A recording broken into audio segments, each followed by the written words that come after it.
Ya, kembali lagi di Gestur. Saya ingin langsung ke Anggita Sari nih. Gita, pertanyaan yang sama lah.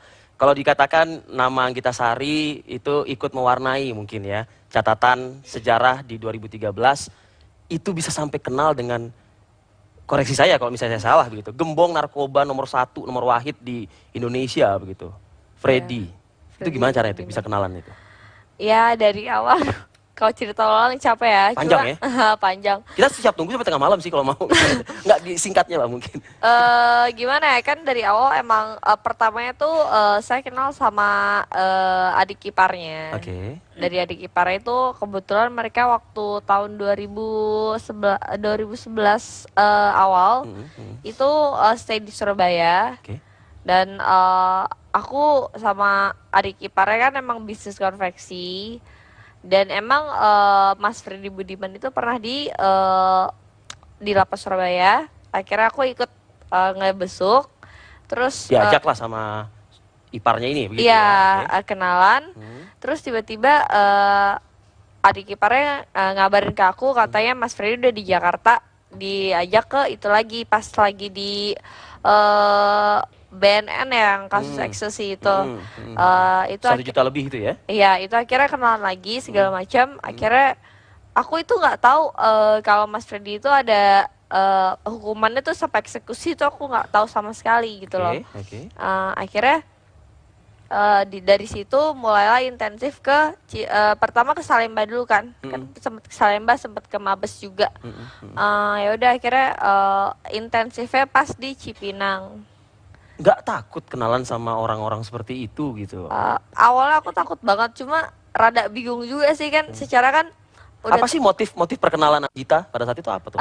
awalnya sih biasa aja. Awalnya biasa aja gitu. Dan ya nggak munafik ya, yang namanya benar kan pasti kan pemakai atau gimana. Cuma dari cara ngomong dia, dari cara dia ngasih advice aku ke depan aku harus kayak gimana. Terus aku nggak ngomongin materi ya gitu, maksudnya Materi tutup mata lah artinya gitu maksudnya ya. enggak, maksudnya aku tidak ke Freddy Budiman itu tidak hanya sekedar materi saja atau gimana, karena memang dia sosok orang yang membantu.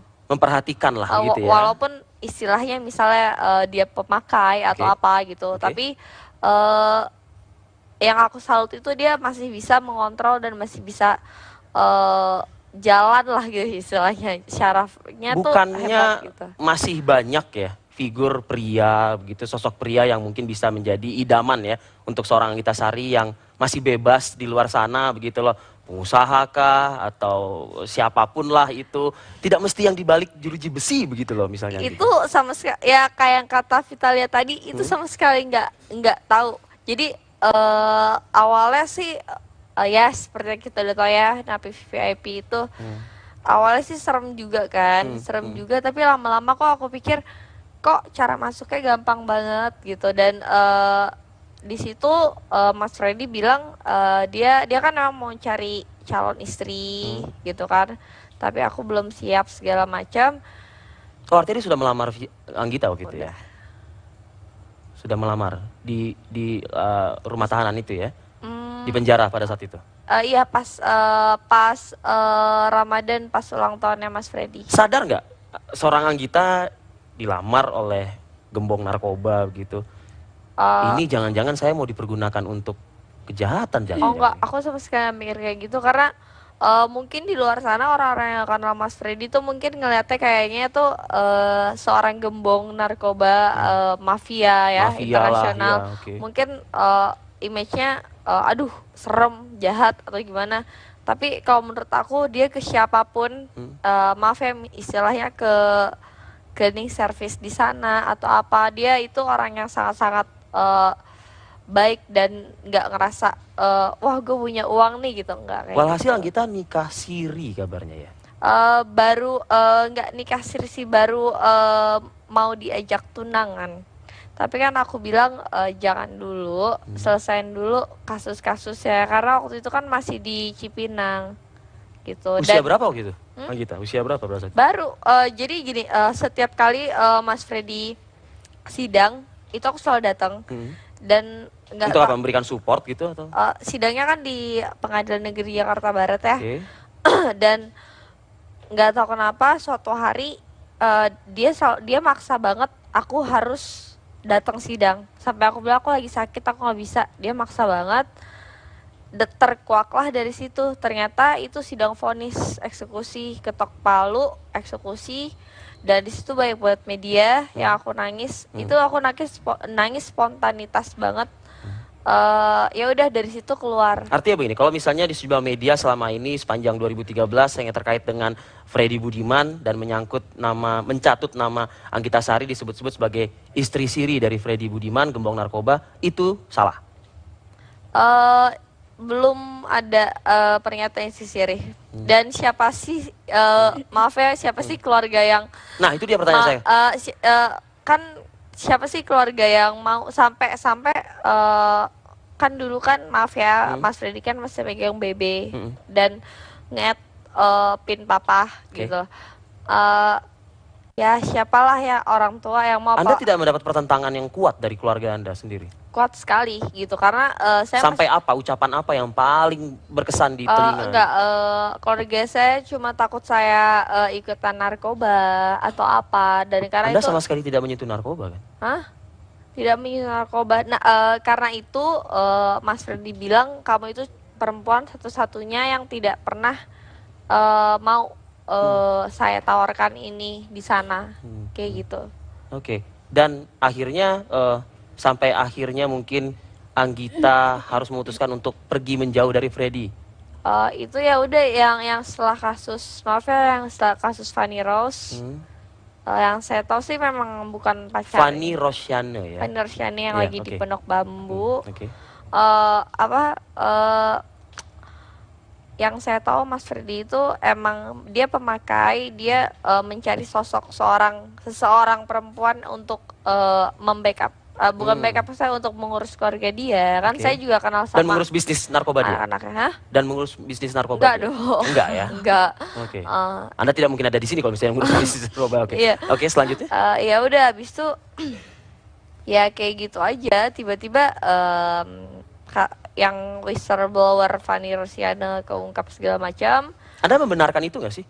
Dia berkuasa, sangat berkuasa ya. Yang Anda tahu, Freddy Di Budiman itu? Cipinang Hah? sangat berkuasa sekali.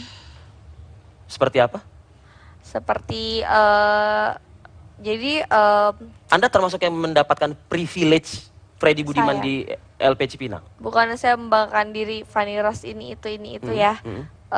Tapi hampir semua sipir sampai portir semuanya, sampai tukang ojek di depan semua itu udah kenal saya. Jadi kalau misalnya yang lain kan kalau mau besuk kan ada daftar besuk ya. Ya. Kalau Anda langsung masuk aja gitu. Kalau saya itu udah ada asistennya. Guest list lah gitu ya. Enggak, Mas Freddy punya asisten. Mas Freddy punya asisten.